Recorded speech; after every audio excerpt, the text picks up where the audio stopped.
Hello. Hello, everyone, and welcome. Good morning to you. Good afternoon to you.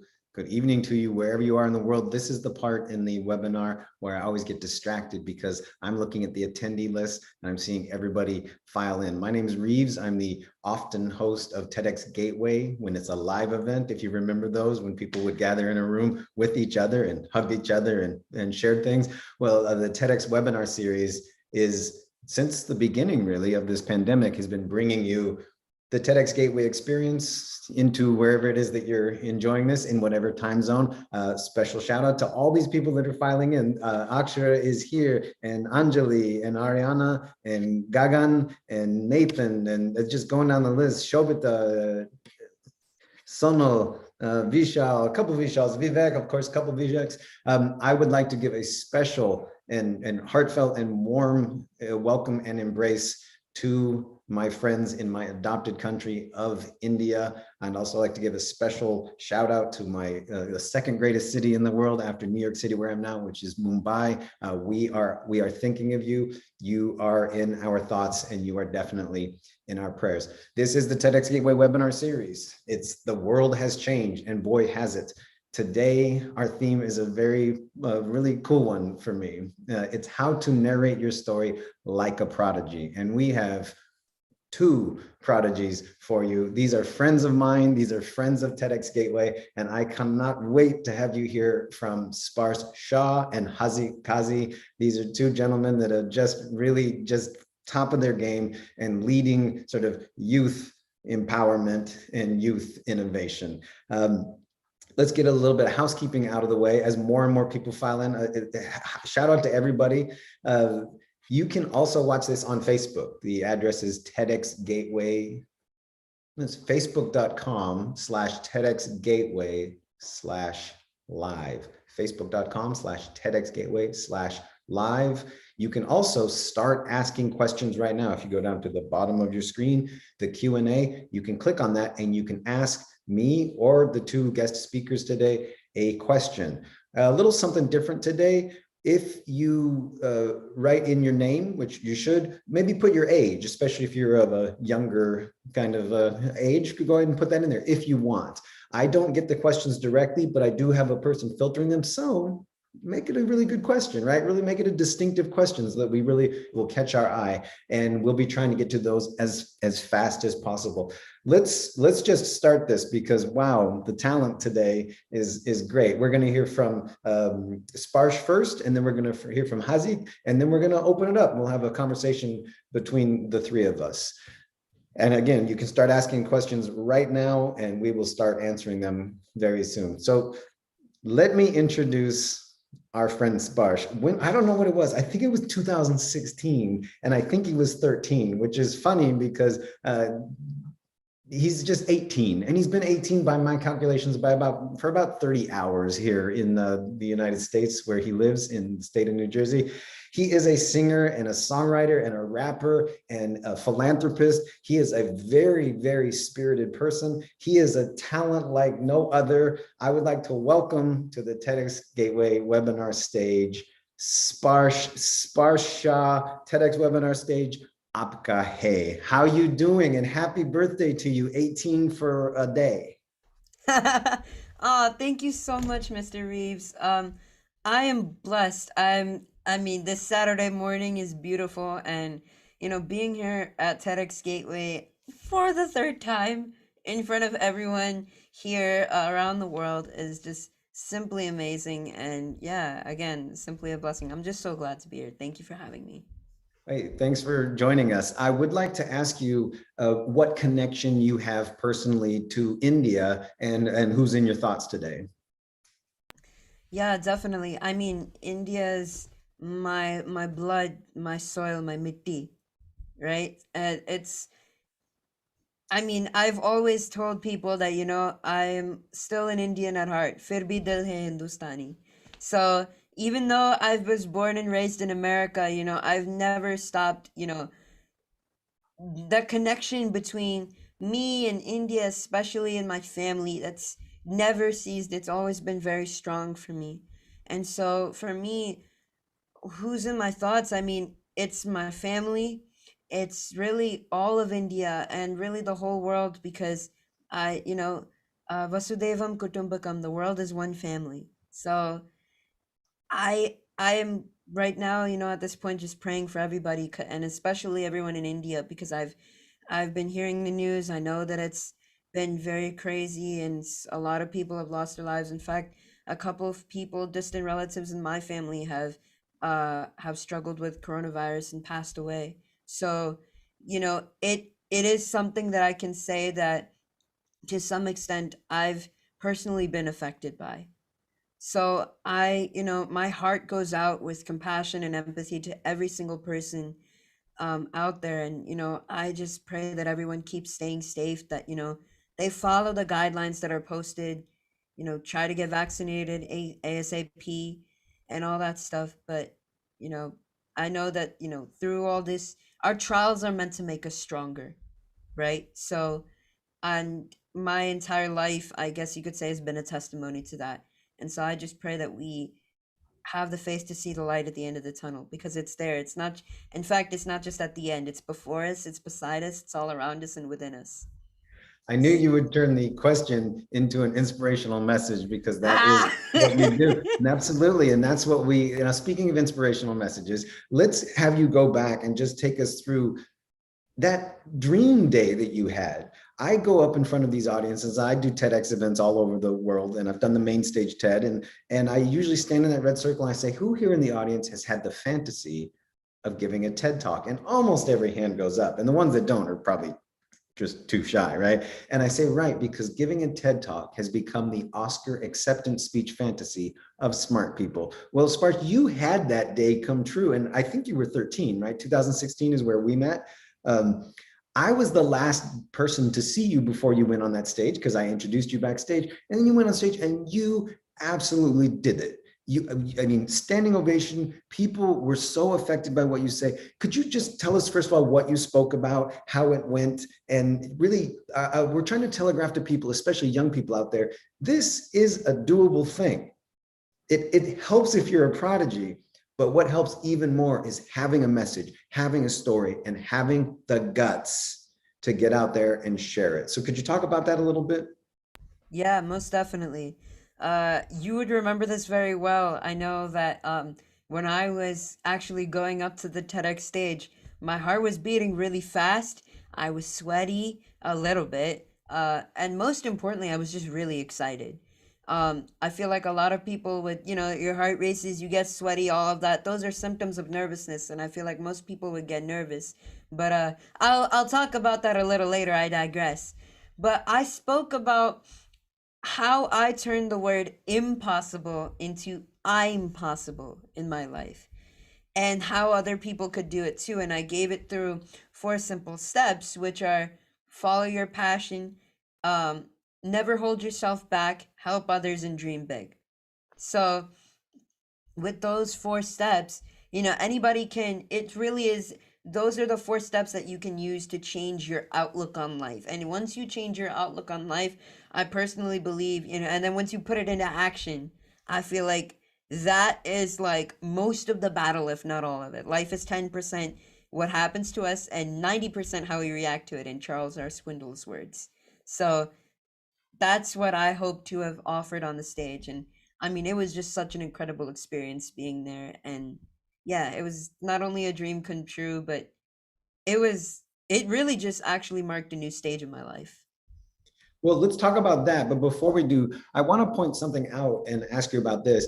You were scrupulously prepared, right? Oh, yeah. Your whole thing is more of a, you can talk to me. I'm Sparsh, I'm everybody's friend. And you were a teenager, right? You were 13, but boy, you were prepared, right? So was it worth it preparing that much?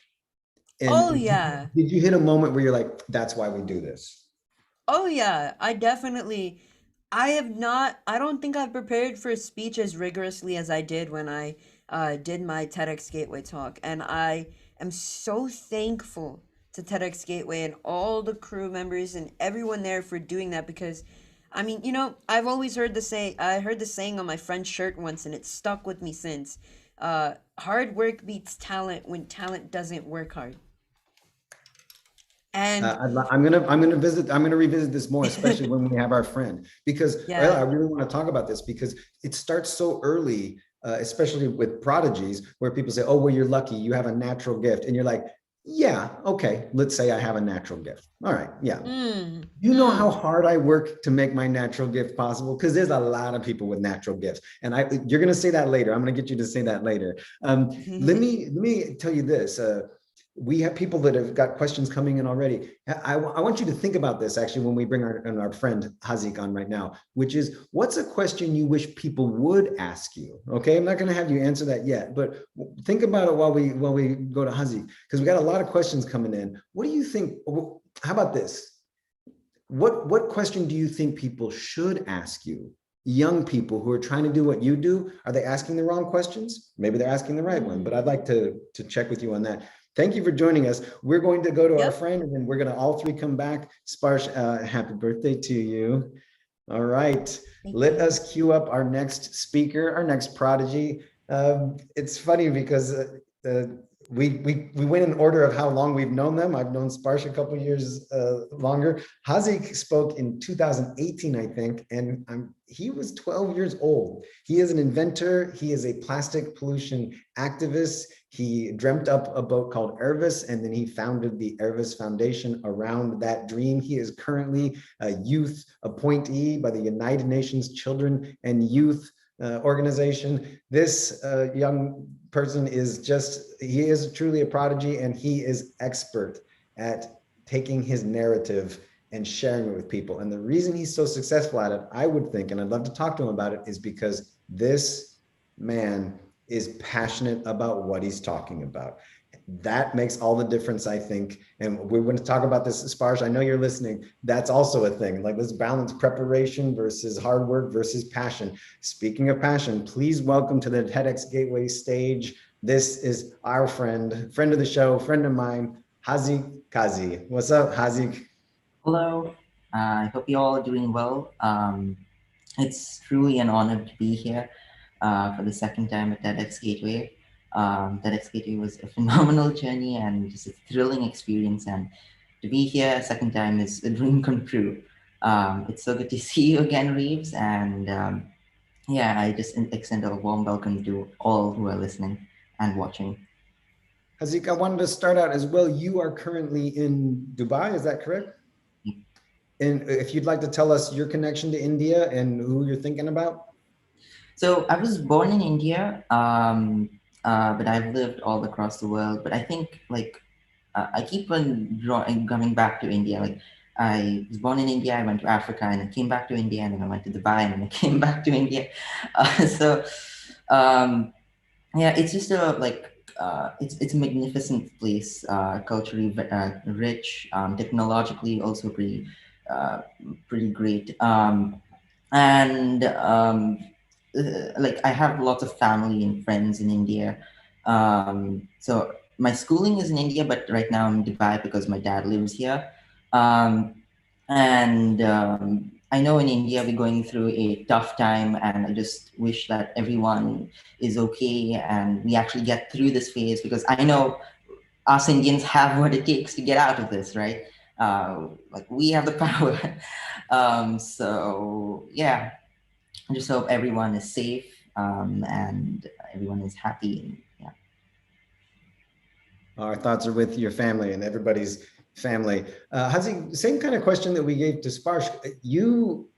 Well, remind me, it was 2018, right? And you have recently had, I think you're an April birthday as well, which would make you, how old are we now speaking today? 15.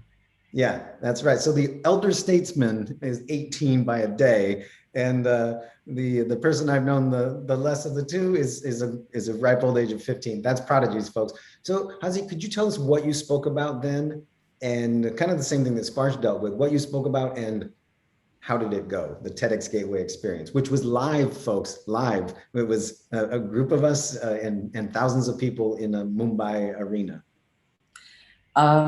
So what I talked about my invention, Ervis the ship. I began off with like a bunch of facts of how horrifying the plastic pollution crisis was. Like just to give you an insight, about 1 million birds and 100,000 marine creatures die every year due to consumption of plastic. Um, and so this fact really horrified me. And mind you, this was in the 4th grade. And then I designed a ship called Irvis. So it is an intelligent machine that sucks waste from the ocean surface and cleans it. So that was mainly the topic of my presentation in TEDx Gateway. And it was also kind of like an invitation for the idea of Irvis to stick with people so that they can make a conscious decision, like to make an impact on the earth by using less plastic. Um, so as for the experience, it was very thrilling. I'm sure you remember, Reeves, that I stumbled at the end of it. I thought I stood there for like, it felt like an hour. Like, I was like, but then thankfully, I calmed down and started again. And yeah, but it was still an amazing experience, and I still think back to that day with fond memories, meeting so many people, and yeah, just having a great time in TEDx Gateway. You also were scrupulously prepared. So I guess the same question goes to you. Was it worth it? And are you a prodigy, or are you a prodigy plus? Meaning, and the plus being preparation and passion. So I worked hard for a long time. I remember my dad was pushing me so much. We were practicing nonstop every day, and then I had to I was living in Pune at the time, and then we had to keep driving to Mumbai for like to rehearse with the TEDx team. But it was definitely worth it. Like it was TEDx Gateway was a life changer for me, and like I don't think I would be here today without TEDx Gateway. I think that some of the reasons, why, um, why I was prepared, why I was very prepared is because I had the passion. I wanted to succeed, right? And I think that's what everyone must have. If they're passionate about something, they need to really put in that hard work and effort. Like Sparsh said, right? That saying he had in the t-shirt too. When hard work, when talent fail, when I don't remember it exactly, but it was pretty good saying. So when I think it's hard work beats talent when talent doesn't work hard, something along those lines. But we'll be able to ask him again in just a moment. But so you agree? Yeah. So yeah, I definitely agree with that saying. And so my dad keeps pushing this. He keeps saying, work hard and be passionate about what you're doing. Do what you love. And I think that's what everyone should do. Anyone who's listening, you should really follow your passion, follow your dreams, and yeah, you will succeed in life. Here, here. Let's bring Sparsh back. Thank you, Haaziq. Let's bring Sparsh back and let's just have a conversation. I'm getting questions and questions and questions. Usually I have some preset questions, but you know, we have so many young people in the audience today and these questions are so good. I might just start really going for those. But hi there, Sparsh. What I would like to ask both of you then is, once you gave the talk, can you tell us what happened after the talk? From my point of view, your life started changing immediately. Well, for you, Haaziq, I was there in the wings and I was waiting to go on, because I go on after every speaker to introduce the next speaker. And you had a moment at the end of your talk where you were trying to, you know, reconcile where you were and how your talk was going and everything. And I came out and in a break of protocol, I met you halfway and I stopped you and I turned you towards the audience. And this is, you know, an experienced host talking to, at the time, the 12-year-old child. And I said, hey folks, I'm gonna have Haaziq go out there in the audience right away. During our first break, we're gonna get you out there. And you did that, and you saw the absolute love that people had for you. So I'd like to, how about telling us about that, Haaziq, first, what's happened since then? And then Sparsh, you can tell us, because both your lives have, I think, completely blown up. Haaziq first, maybe? Yeah, I remember that like TEDx Gateway was a phenomenal journey, I remember when I met Yashraj, he said that it'll change my life, and it did. like in capitals, it did. like even though I got recognition, I think the biggest thing was that my idea, the Elvis the ship, got recognition, and like I said before, it was sticking with people. People were bringing a conscious effort to bring a change within themselves. Um, and yeah, and doing and like and also the recognition was great because I got to have more exposure and meet more youth, which were like the stepping stones of me creating the Irvis Foundation, where we are dedicated to bringing a generational change in the way the youth of today deals with plastic. um, so like so we conduct workshops all across Asia, in India and Dubai, and teach the children about the plastic waste crisis. Um, we also have a zero waste marketplace where we sell eco-friendly goods. And our long-term goal is, of course, Airvis the ship, right? It's a moonshot project, and we're just really working hard towards it. But also, we're working hard towards incubating other youths' ideas, like any kind of initiative or project that they have. We're working hard to support that too. Um, I've also been fortunate to be the United Nations regional focal point for Asia Pacific, specifically for SDG 14, Sustainable Development Goals, number 14, which is life under ocean. So yeah, TEDx Gateway really changed my life, and I've gone I've come a long way since then, and I'm just very grateful for that opportunity. I would like to ask, is it fair to say that if you hadn't done your talk, you wouldn't be where you are today? Is that fair? Oh yeah, definitely. Because like I think the amount of recognition that me and my idea got really helped me again meet a lot of youth and actually set up the foundation, which is where I do most of my work nowadays. So it just like getting the it opened my eyes and like helped me focus on the youth, um, while I am still incubating my moonshot project. So yeah.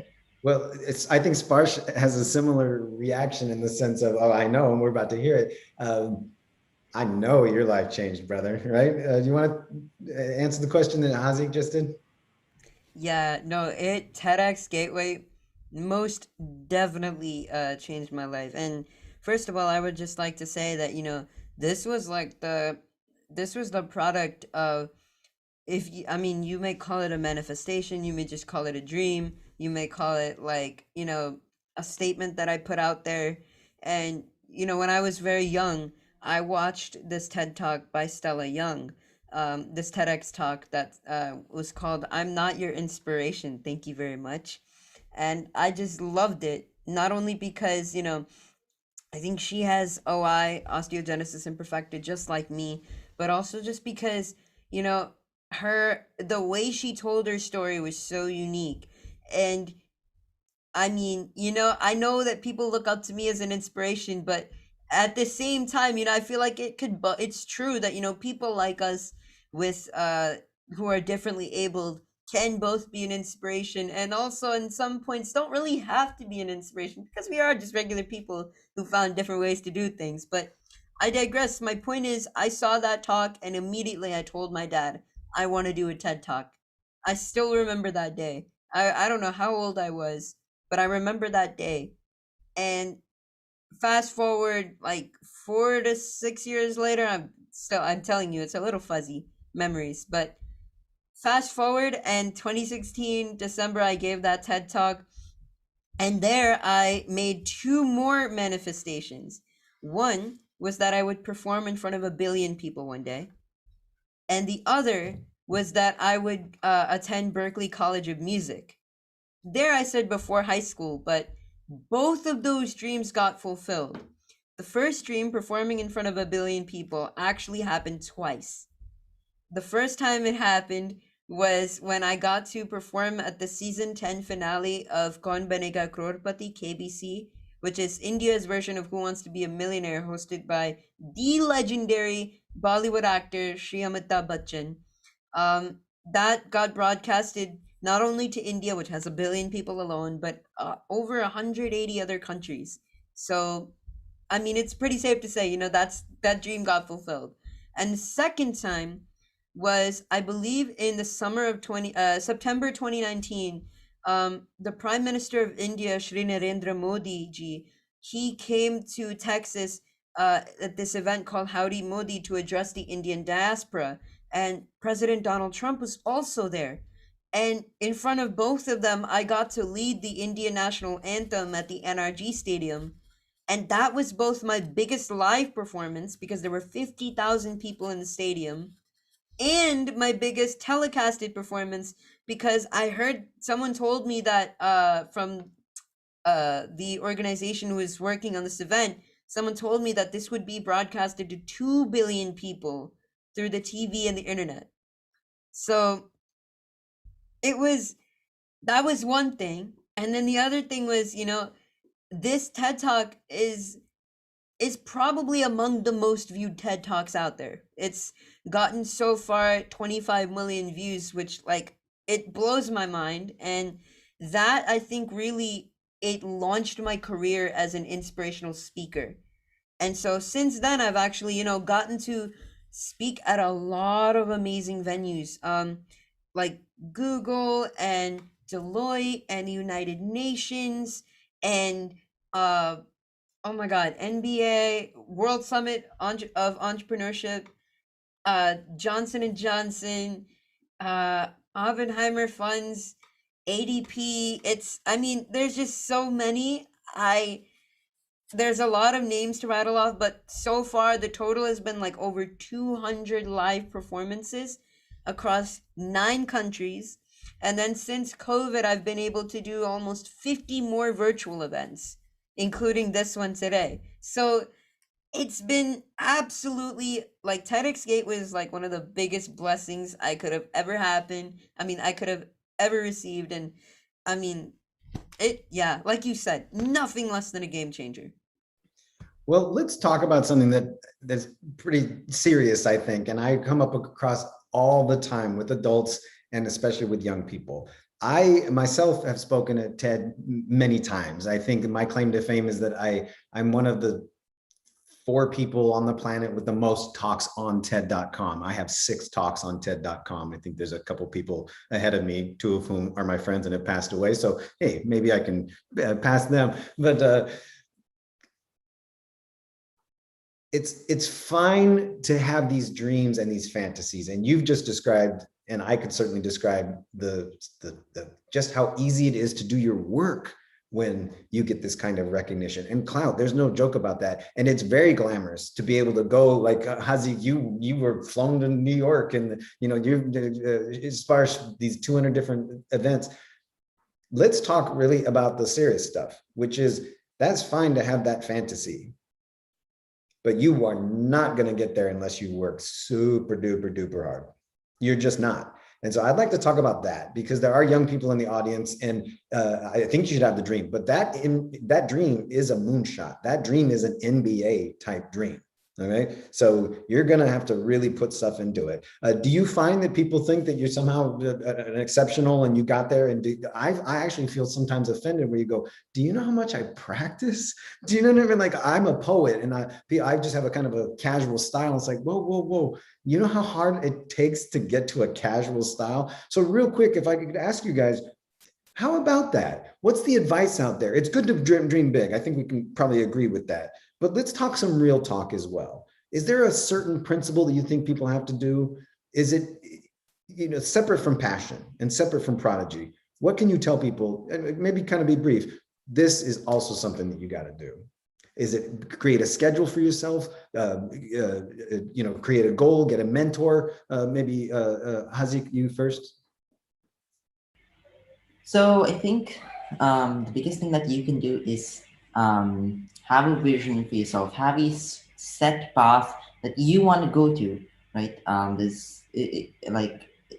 Like if you really work hard, but not work hard towards anything, like towards some random stuff, I don't think it's going to make you go anywhere. So it's always good, like the vision is going to act as a map, like it's going to be like the X marks the spot. But how do we make the path like to that X, to that treasure, right? I think that is all the hard work that you put in and the milestones and the goals that you want to do. So like you need to put on, like I remember myself, like for example, TEDx Gateway, I went through like 50 revisions at least. I think even Sparsh might have gone to similar revision of the speech. I had like, yeah, it was just so much work. I had to like practice like a few many hours a day for 90 days. But again, at the end, it was all worth it. And then like you also have my foundation. I put like many hours a day of work into that foundation. Sometimes you have to make compromises, right? Like sometimes I don't submit my homework, or but it's all towards the foundation, right? Um, so Does that make it easier? Like, I'm sorry, teach, I couldn't do my homework because I was on the phone with the United Nations. Little something. Sparsh, you wanna jump in on that as well? I kind of admire Haaziq for being able to sacrifice homework because that is something that I could never do. I have to get all that stuff done. Um, so yeah, I mean, I think the biggest thing that you can do is, I feel like it doesn't matter. I feel like at the end of the day, it really doesn't matter whether you have the natural ability to tell a story at all. I feel like it just, again, yeah, you really gotta practice. You gotta, it's very interesting.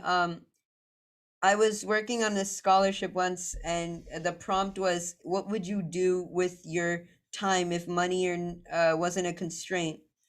And I was thinking, okay, well, for me, also, it's got to be like I need to have full ownership of my time. So I'm also going to take the extra liberty and say, what would I do if there were no other obligations, right?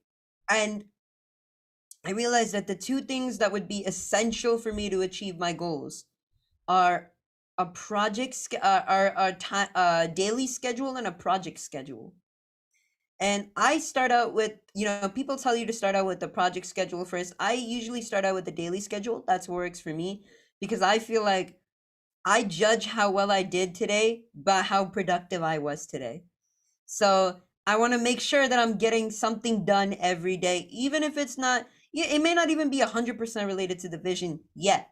But if I'm at least doing something that makes my career better, that makes me a better person, that's enough. I feel good. My motto has always been, if I am is greater than I was, then I'm making progress. So my daily schedule is, what activities am I going to do throughout the day? And it could be like, music practice or speech writing or songwriting or music production for me, right?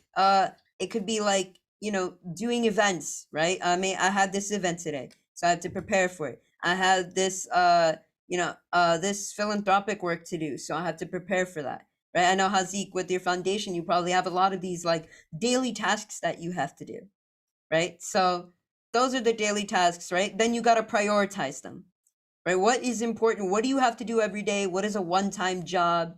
And then when are you gonna, you have to like, I set time for the priority stuff first. And then of course you gotta balance your time too, right? Like you have, of course, just because you're like spending some time, yes, definitely spend time to work on your passion. But I also feel like, we're missing out on something if we don't balance our life either. So, yeah, spend time outside with your family, with your friends and all that. There's this amazing quadrant that I saw once. And it basically has two columns. One column says important, and the column says important, and this says urgent. And it's divided into a square. And so you have the tasks that are important and important but not urgent, urgent but not important, and not urgent and not important, right? So you have to put those tasks in there. So then I put the tasks in priority. I put set times. No matter what I'm doing, I got to do these things at this time. Then the less important stuff, I mold it around that. And that becomes my daily schedule. And of course, enough time for sleep. Well, let me jump in on this because Yeah. we have got so many questions coming in that I would like to, for the three of us, set not just a project goal and a daily schedule, but a local schedule for the next half hour. We've got so many questions.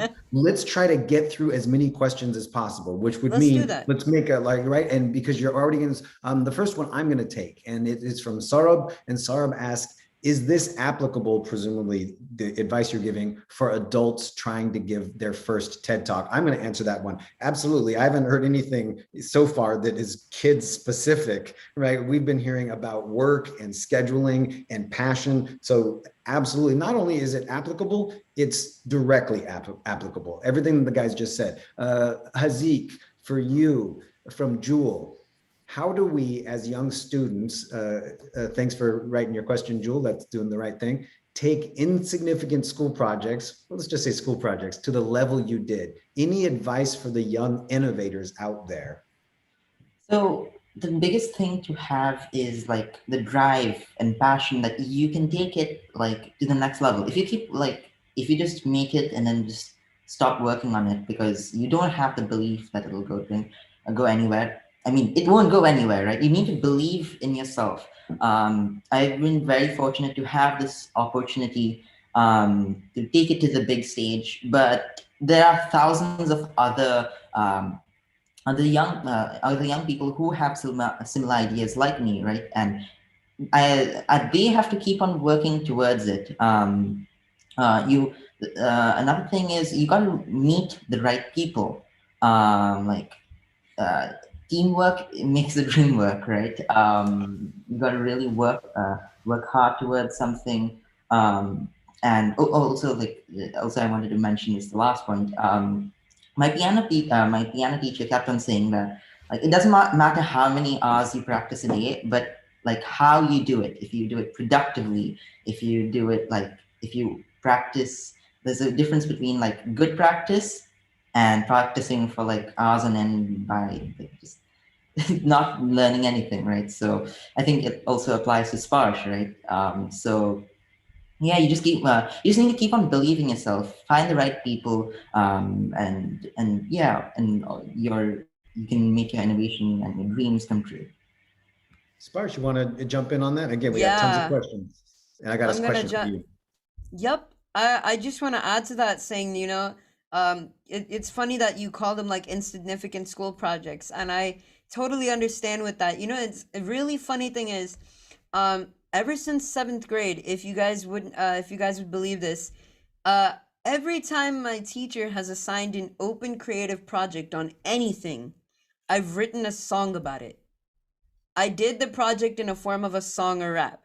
And this has been a tradition for me every time since seventh grade. And I'm going to keep going on this in college, by the way, which is I didn't get to tell you, but I actually got accepted to Berklee College online, Berklee College of Music a few days ago, a week, I think.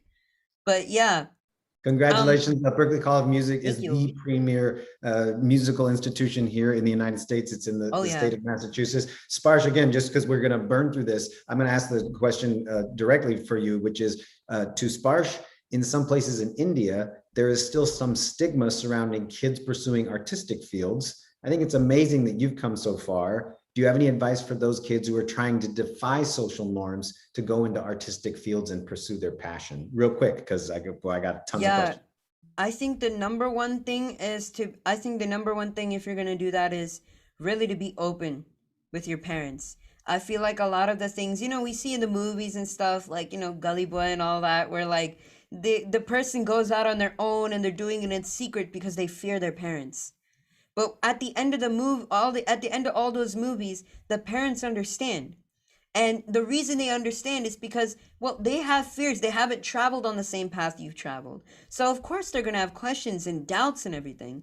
But I feel like the best thing to do is, when you're about to go into something artistic, I mean, I think it's best to face the fears from day one and be open with your parents and family about it. Because if you do, right, then you'll be able to have an honest conversation and understand their fears and then tackle them head on and be like, okay, so I understand you're saying that I won't be able to make enough money. People may not like me because I'm an artist or because I'm a rapper or because I'm this or I'm a painter or anything, right? But this is what I'm going to do so that this is not an issue, so that money's not an issue, so that I can, achieve this goal that I want to achieve. And I feel like that will create a much better understanding between, those and parents who may not be as initially receptive to that idea. And I would just also say, with whatever society, at the end though, really, whatever society thinks, right? We have to let go of the whole, log kya kahenge? What will people say, right? What will people think? Because at the end of the day, nobody knows but you what God has called you to do and assigned you to do in this life. The role you play is extremely unique. So you gotta follow that vision, because that is something that I personally believe is really ordained for you. And if you go out and pursue it, then you will achieve what you are destined to achieve. Nothing more, nothing less. So Let me go let me out there and let go me get it. Let me follow on that, because you have a question for both of you, Yeah. but we already got your answer, Sparsh, which is for Sparsh and Haaziq. What was the moment that inspired you to take up this passion for your respective missions? So we heard Sparsh talking about seeing somebody doing a very funny talk, by the way. Let's get the details on that. I want to share that with people. So what about you, Haaziq? Was there a moment where you're like, I mean, do you even remember it? Because you were in 4th grade. I clearly remember it, where like, I watched a few documentaries about the plastic pollution crisis, and that really horrified me. Like there is a lot of plastic in the ocean, 5 trillion pieces of plastic currently floating on the ocean surface, and um, and that's a lot, right? Like if we were to stack it up, it would be enough to go to the moon and back twice. I think I also said this in my TEDx Gateway talk. But what's more astounding is the impact it has on marine life. I think I mentioned this earlier, that 1 million birds and 100,000 marine creatures die every year due to consumption of plastic, and that rocked my 4th grade heart. um, and I knew I had to do something about this. So the main inspiration for the ship came from a whirlpool of all things, the thing you see in the sink, right? So it was one fine day. I was coming to home from football to wash my hands. I saw the whirlpool in the sink, and like I thought, why can't we use the same mechanism to actually like capture waste or on the surface of the ocean, right? And then maybe like filter out the water and just keep it in a compartment in maybe a ship. So that was my main inspiration for my idea, and of course for the foundation, which was much later on. It was the youth, meeting a lot of youth, and they kept on telling me that they want to do something about the problem. Like, what do we do? I think I'm too young, or stuff like that. But so this is why. That's why I set up the Irvis Foundation, to give a platform for these youngsters, and educate them about the plastic waste crisis, and support their projects. So yeah. That is fantastic. And so again, gentlemen, we're going to have to switch to speed round because we have so many questions. So I'm going to have you stick to, let's say, just 2 or 3 sentence answers, as hard as this is going to be. This question is for both of you, and I'm going to answer from my point of view. What was the role of your parents in shaping who you are? Folks, I met the father of Haaziq and I met the father of Sparsh. As an organizer of these events, sometimes you think, oh man, I'm going to have to deal with the parent of a kid, right? And it's going to be like, might make my kid do this, and we get a lot of that. That's not how to do it. Both of these gentlemen, meaning your respective fathers, they're passionate people. They're helping you do your thing, but they also kind of look at you and wonder, like, I don't know how my kid does this either, right? That's how I felt about it. It was like, you think I make my kid do this? My kid clearly wants to do this. I mean, both of your cases, right? There was no holding you back. But anyway, real quick, what do you think? Sparsh, you first, the role of parents? Yeah, I mean, they raised me, they gave me my values, they always inspired me never to give up and always to, see the positive side of things. And, they always were there supporting me in my career. They would push me down when I was falling or slipping. I mean, they've just done so much for me, and I could not have a better blessing than having my parents with me on this ride, because I mean, parents are your first teachers, and they're your first, the people that you first love. And I mean, they're everything. They're just everything. I couldn't be here without them. And yeah. Literally, and 18 years strong. Haaziq, how about you? Role of Um, parent? Yeah, it's the same story as Sparsh. I wouldn't be here without them. Like if you see me and my brother, we are like chalk and cheese. I'm into like academics and extracurriculars and like math and science. He's more into sports, specifically football. Like, and our parents are supportive of both of us, and like, and I think, and they're just very supportive at what we want to do in life, and like as long as we have the passion, they really like they like they continue to keep on supporting us, both my mom and dad. And I don't again I need to iterate at this point, but I wouldn't be here without them.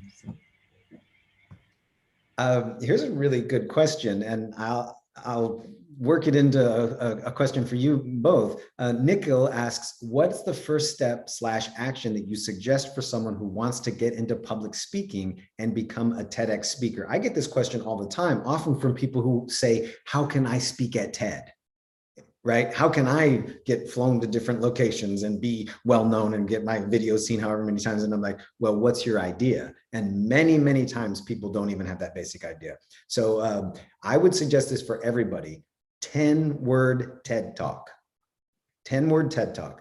Take your idea, condense it into 10 words or fewer, start there. Absolutely start there, because then if you do approach an organizer, and there are TEDx's all over the world, you can say, I'd like to give a talk on your stage, and here's my idea, rather than I'd like to give a talk because I want to be whatever, right? 10-word TED Talk. Do you gentlemen have a concise 10-word TED Talk? Literally, Sparsh, what's your 10-word TED Talk? It's kind of what I've already discussed, but in 10 words, impossible? I'm possible. Follow passion. Don't hold back. Help others. Shoot, it's one word up. But dream. Sure. I was gonna say dream big, but no, you're allowed to go 11 or 12, especially someone like you. There you go. Dream big. You look, right? It's important to just get the idea. Shouldn't let the rules hold you back. That wouldn't have gotten you, either one of you gentlemen, where you are. Haaziq, do you have a 10-word condensation? So the so isn't counted. Humans need to create a better future for our a better legacy for future generations. So I think that really sums it up. You know, there's a question here that I'd like to ask you. Again, we have a performance from both of you that I want to get to that is really going to knock your socks off, folks. This is a good question, though. Palivela asks, how do you stay consistent all the time? I think this is more a question of advice, meaning that you should stay consistent rather than noticing that you both stay consistent, because I don't think that you both stay consistent. And I'm sure that I don't stay consistent. So I'm going to say that this is, how do you stay consistent all the time? As if that's something good. I'm going to pop in and say, I don't stay consistent all the time. I work hard all the time, but I also balance. But what do you think, guys? Do you disagree? Do you stay consistent all the time? Sparsh, are you consistent all the time? And is it important to your method? I mean, I guess the word consistent can have a broad connotation, right? I mean, in some aspects, yeah, you could say that I'm not necessarily consistent. I mean, even with my practice and everything. So I've definitely had those days, but I think the very one key, I think, to being consistent is really just number one is you got to be authentic. You have to be true to yourself, and you have to be true to who you are as a person, because if you are not true as true to yourself as a person, then you cannot be true you cannot be true about who you are to other people. And you gotta be that, those both also have to harmonize. I feel like you should be able to be true to yourself and then express that truth to other people, right? So that one thing is, be authentic to yourself, don't be lying. Second thing is determination. And plus, the whole like scheduling everything, just really being on top of yourself. Or maybe if you want to sum those two up, be accountable to yourself. Hold yourself accountable for the goals that you have made, because you made those goals. And if you want to achieve them, you have to be your own coach at the end of the day. everyone can go around and push you up and tell you to keep going. But unless and until you don't want to keep going, and this is what my mom has been telling me recently so much, unless and until you want to do it, unless and until you want to keep going, you will go nowhere. Period. Well, Haaziq, you still need to answer the consistent question, but Sparsh, you have a question here. Was there ever a moment where you doubted yourself? So Haaziq, you're going to answer that as well. But real quick, Haaziq, Sparsh, yes or no? Ever had that moment? Real quick. I think definitely there have been moments, especially, I think mostly right now those moments have been like, to be very honest with you, like when, I'm writing songs and sometimes, I see that, they're not like, I don't know, like I've definitely doubted myself. I've doubted what I've been speaking and all that, trying to check and see if I'm really being as authentic as possible. But I think the key to it all is, you have to have 110% faith in you, and you have to have 110% faith in your content. Because if you don't have faith in your content and your message, then how do you expect it to impact people? Here. Haaziq, so do you need to be consistent, and do you ever have doubts? 2 questions. And Sparsh, you should be getting ready because we're about to throw to you for a performance. So I consider boring, like it's boring to be consistent. Like life is gonna have its ups and downs, and you're gonna like it's a kind of wave, right? We're here to just ride the wave of life, and but I always prefer doing something out of the ordinary, and, like there are days where I feel adventurous, maybe, or maybe sometimes I want to sit inside, or it's yeah, like life is never consistent, right? But I'm just gonna iterate what Sparsh said. You have to be determined. You have to be like, don't let others influence who you are, whether maybe your parents, your friends. Surround yourself with people who accept you and who believe in you. So I think that's very important to have the proper environment, and stay true to yourself. So yeah, I consider myself to be a master procrastinator, um, but yeah, I still like follow my dreams, and keep on like like fueling the flame, which is my passion. Well, I again here to both of those. And I'm going to add something else. This is with experience and probably with age, but mostly experience, unfortunately, is hey, mental health is absolutely top priority. You can't be cool all the time. It's not going to happen to you. So I think it's also important when you do have a bad day, when you do have a bad spell, be kind to yourself, be really kind to yourself, because sometimes you just need to get through something. Sometimes literally you just need to survive. So there's that as well. Hey, we've got a treat because both gentlemen have funneled their passions into song, and there's a people who actually asked you, as far as someone said, could you, I'll find it, but it was very complimentary to you and said, could you please sing a Hindi song? Yes, there you go. We request you to kindly sing a Hindi song from Dr. Neha. Sparsh, I'm hearing you today for the second time. There's magic in your words. The way you conduct yourself is an absolute delight and an inspiration for us all. Speaking of inspiration for us all, what do you need from us, Sparsh? You want to just go into it, or do you need an intro? So technically, I hadn't really planned a Hindi song for a performance. No. But Let's stick to the one that you've got. And Dr. Neha, all we'll right, come back for the sequel. Yeah. all right, awesome. There we go. So the thing that I had prepared, this is like as it's actually still unreleased, but this is like the most lyrically complex song I've written, and it's called "This Is Me," and I subtitled it "The Rap Prince." Quick story: I found it from a meme that said Eminem is the rap god, Tupac was the rap king. So I said, what if I'm next in line, like the rap prince? You're the So that's where you're that the whole rap idea came Prince out of of. Wales, for example. All right. Ah, yeah. Yeah, exactly. So here it is. All right. Let's spotlight Sparsh, and we'll be back after this. Mm-hmm. Yeah,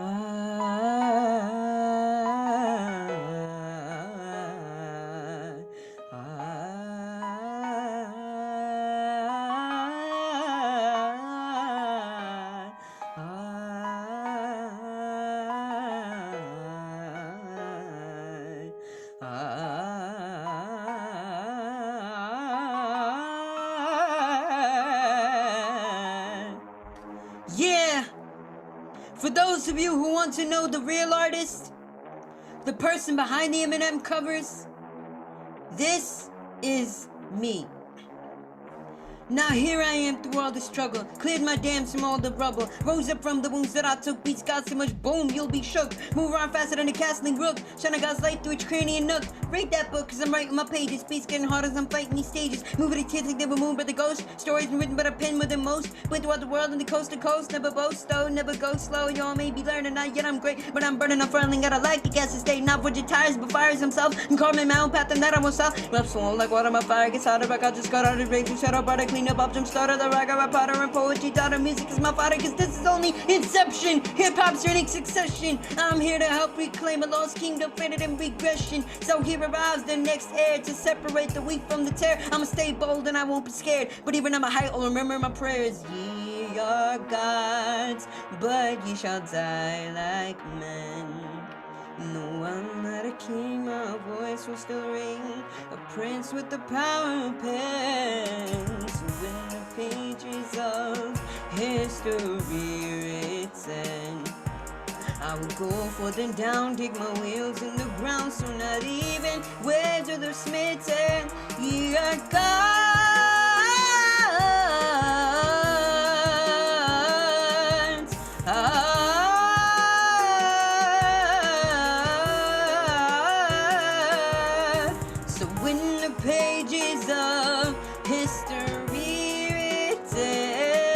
I will go for the down, dig my wheels in the ground, so not even wizard of smitten.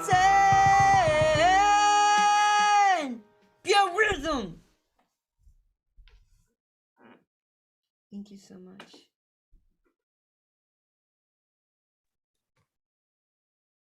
That's what I'm talking about, Sparsh. Thank you. Thank you, brother. Thank you. It's funny when your thing started, I hope I wasn't still on screen because I was like, this guy up in here. I appreciate you. I really appreciate you. I've been appreciating you since you were a kid. Haaziq, you've channeled your passion in the song as well. What do you need from us? You gonna just go into it? So just for the record, Sparsh Shah officially opened for our next guest, folks. This, let's make sure we spotlight him, is Haaziq Kazi.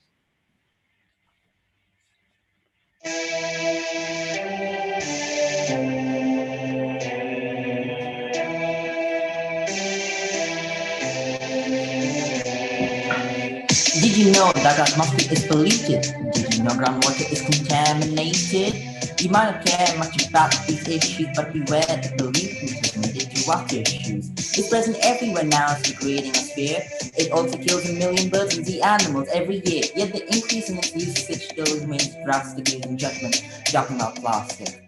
When it comes to nature, plastic has merit. Is it a plasticated world we want to inherit? Let's solve this problem together, you and me, cause we must be the change that we wanna see. It's convenient to use and easy to make, but did you ever wonder what is at stake? While it's made from natural materials and not much is lost, if we can slow down our future is what it'll cost to not be burnt as it produces toxic fumes. The pile of top and stove is a lot of space consumed, hence we must be think it's neat and proceed with caution, cause along with that and air also destroys the ocean. When it comes to nature, plastic has merit. Is it a plasticated world we want to inherit? Let's solve this problem together, you and me, cause we must be the change that we want to see.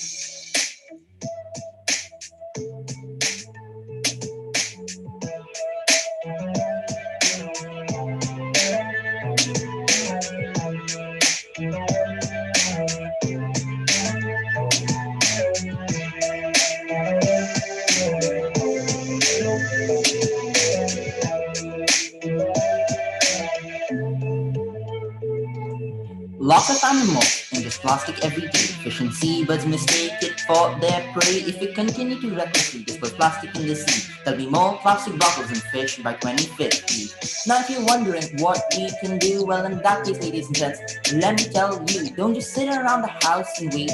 Go out there, find people and educate. Now stepping up these days might be a challenge, but with internet on our side, we can still manage. So search up the facts and take a good look and share them on Twitter, Instagram, and Facebook. But what about the waste that meanders into deep seas? For that I designed a ship that'll slurp it in with ease.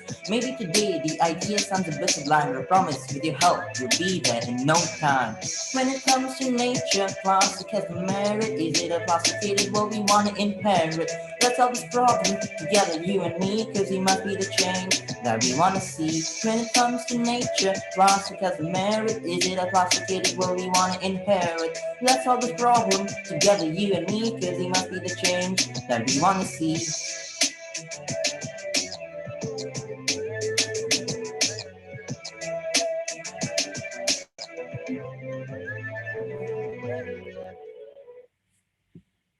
Yep. All right. Yes. You can unmute yourself, Sparsh, to give love to our friend TEDx Dude, Gateway. that was so awesome. You're both pretty dang awesome. As a treat, guys. As a treat. So we're gonna have to wrap this up because it's time to wrap it up. It's now 7 p.m. in India, and I guess let's tell people how they can follow you or maybe even communicate with you. In my case, you could look there at my name. I'm Rives, and I've got the Twitter and Instagram handle How to TED. At How to TED. I have a Clubhouse show called How to TED. So if you'd like a Clubhouse invitation or you'd like to send a 10-word TED Talk, actually, that's where you can do it. I'm always collecting everyone's 10-word TED Talks. That's how they can find me. Sparsh, what about you? How can they follow you and even maybe see you live or get a question in that we didn't get to do today? Yeah, definitely. I think the best place to go is I have a website, so it's www.sparshshah.com. So SPARSHSHAH.com. And that's where like everything is on there. The links to like my Twitter, Facebook, Instagram, LinkedIn, YouTube. So and there's also like a way to directly contact me from the website, and some of my music's in there, speeches. It's the hub for everything. So if you want to reach out to me, please do go there, and I'll be waiting for you at the other end. Sparsh Shah, ladies and gentlemen. Haaziq, how can people find you? Yeah, so even like our foundation has a website called www.ervisfoundation.org. We have like everything there, like including our initiatives and also our social media handles, included in YouTube, Twitter, Instagram, Facebook, LinkedIn, a bunch of other stuff. So like not typically like it's either at Ervis Ocean or at Ervis Foundation. So yeah, that's how you can find me on social media. Excellent. And for the webinar series, you can go to TEDxGateway.com. You can go to Facebook.com/TEDxGateway. And we've got a whole bunch of series hosted by me, hosted by my friend Ralph, my friend Shamal, and have we disappeared? Oh, there we go. There we go. There's the screensaver. Let's go to final question, I guess, which is, what's the future? What does the future hold? And big plans or big dreams or how to get to the moon since you launched your moonshot. So let's go in the order that we took you. Let's do you, Sparsh. What's next? Yeah, I think, man, I think first and foremost, my next thing is, my next career goal is to put out my debut album. That is like, I want to get it done by 2022. That's still like a tentative date, but I'm definitely going to start working on it either, you know, this spring or at least this summer. At around the same time, I'm going to be starting my Berkeley online courses. So I'm going to be a student there. Yeah, so if there are any music producers out there or, songwriters, musicians, please do reach out to me and, we could work together and make this album a reality. And then, I mean, really, after that, I know with COVID, it's extremely tough right now, but COVID pending, I will also want to go out and, do my own concerts and speaking tours and and also really continue my philanthropy, my volunteering and advocacy for organizations. Like, for example, the Voice of Specially Abled People, which I'm the youth ambassador of, they're doing, for example, summer internships. So things like that. And those summer internships are like research internships for people, that are revolving around the disability sector. So those, maybe win a couple Grammys along the way, write a couple books, maybe make a movie, stuff like that. But I mean, ultimately, the big vision is just, to sparsh or touch people's hearts and leave world better than I found it, because that's what I believe that God has called me to do. And so I want to do that with my music and my story and my message. Sparsh, if you could back channel me with the number that you have for me, if you could back channel me a number for you, I'll give you a clubhouse invitation now that you're 18 and you get one. You know what I'm saying? Haaziq, what's next for you? So there's this prediction that by 2050 we'd have more plastic in the ocean than fish. I think it was also referenced in the rap. And I really want to prove that prediction wrong. To prove that like humans have what it takes to pull the act together um, and actually reduce the amount of plastic that is in the oceans.